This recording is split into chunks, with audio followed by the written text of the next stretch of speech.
അതായത് നിങ്ങൾ സർക്കാരുമായിട്ട് എന്തെങ്കിലും ഒരു ബന്ധം ഉണ്ടായിരുന്നെങ്കിൽ എന്റെ മകനെ കൊണ്ട് നിങ്ങളുടെ മകളെ എങ്ങനെയെങ്കിലും കെട്ടിക്കായിരുന്നു. ആര് പറഞ്ഞു സർക്കാരുമായിട്ട് ബന്ധമില്ലെന്ന്? എന്ത് ബന്ധമുണ്ട്? എന്റെ അളിയനും ഈ വീടിന് സർക്കാരുമായിട്ട് നല്ല ബന്ധമുണ്ട്. കേൾക്കണോ? കേൾക്കണോ പ്രിയ കൂട്ടരെ. സർക്കാരുമായിട്ട് എന്ത് ബന്ധമാണെന്നാ പറഞ്ഞത്? സർക്കാരുള്ള ബന്ധം കേട്ടോ. അളിയൻ സ്ഥിരമായിട്ട് സർക്കാർ ലോട്ടറി എടുക്കും. സർക്കാർ ആശുപത്രിയാണ് പോകുന്നത്. സ്ഥിരമായിട്ട് സർക്കാർ ബസ്സിൽ കയറും. എന്തിനു പറയുന്നു?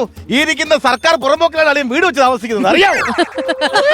ഈ സർക്കാരിന്റെ ഡിമാൻഡ് കേന്ദ്ര സർക്കാരിന് പോലും ഇല്ല. അറിയാമോ? ഒരു കാര്യം ചെയ്യും, സർക്കാർ സിനിമ ഒന്നും കൂടെ പറ. ഇപ്പോഴേ പൊളിഞ്ഞില്ലേ? ഇതൊന്നും പറയരുതേ.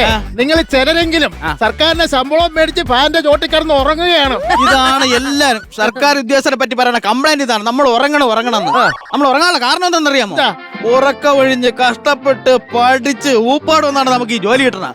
അപ്പൊ വിശ്രമത്തിന് വേണ്ടിയാണ് നമ്മൾ ഉറങ്ങണത്. ചുമ്മാ അല്ല, തുണിക്കട ചെന്ന് ഉറങ്ങാൻ പറ്റുമോ? അതുകൊണ്ടാണ് ഞാൻ പറഞ്ഞത് നമ്മൾ ശരിയാവൂല.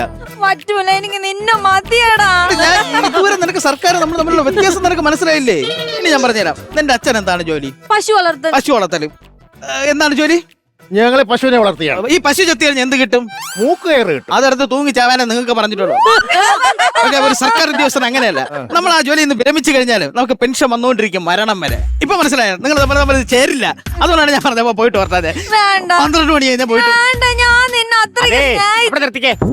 ഞങ്ങളുടെ ഫാമിലി പോലല്ല നിങ്ങളുടെ ഫാമിലി. അതെ, ഞങ്ങളുടെ ഫാമിലി ഞങ്ങളുടെ കുടുംബക്കാരെ മാത്രമേ ഞങ്ങൾ കിട്ടുള്ളൂ. ഉദാഹരണത്തിന് ഞാൻ കെട്ടിരിക്കുന്നത് എന്റെ ഭാര്യയാണ്, എന്റെ അച്ഛൻ കെട്ടിരിക്കുന്നത് എന്റെ അമ്മേനാണ്, എന്റെ അപ്പൻ കെട്ടിരിക്കുന്നത് എന്റെ അമ്മൂമ്മേനാണ്. ഇവൻ കെട്ടാൻ പോണത് അവന്റെ ഭാര്യയെ. ആ ഭാര്യയാണ് ഇപ്പൊ മണ്ഡപത്തിൽ കാത്തിരിക്കുന്ന. അറിയാവോ? എന്നാ പറയട്ടെ. അപ്പൊ നമ്മൾ ബന്ധുക്കാരാണല്ലോ. എങ്ങനെ? ഞങ്ങളും അങ്ങനെയൊക്കെ തന്നെയാണ്.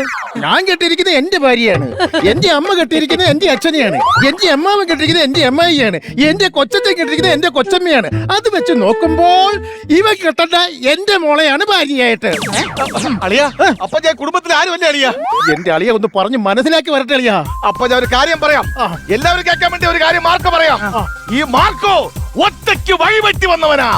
അമ്മാട്ടിട്ടാ പിക്കാസ് ഇട്ടാ? അമ്മാട്ടിയും പിക്കാസും അല്ലടാ, ജെസിബി ഉണ്ട്. നിനക്ക് ഞാൻ കാണിച്ചു തരാം. അറിയാതെ ഞാൻ പറഞ്ഞു പോയി. വെറുതെ ഒരു കാര്യമില്ലാത്ത കൗണ്ടറാണ് അത്. ഏറ്റവും ഇല്ല അങ്ങനെ തന്നെ കൊല്ലുകയും ചെയ്യും.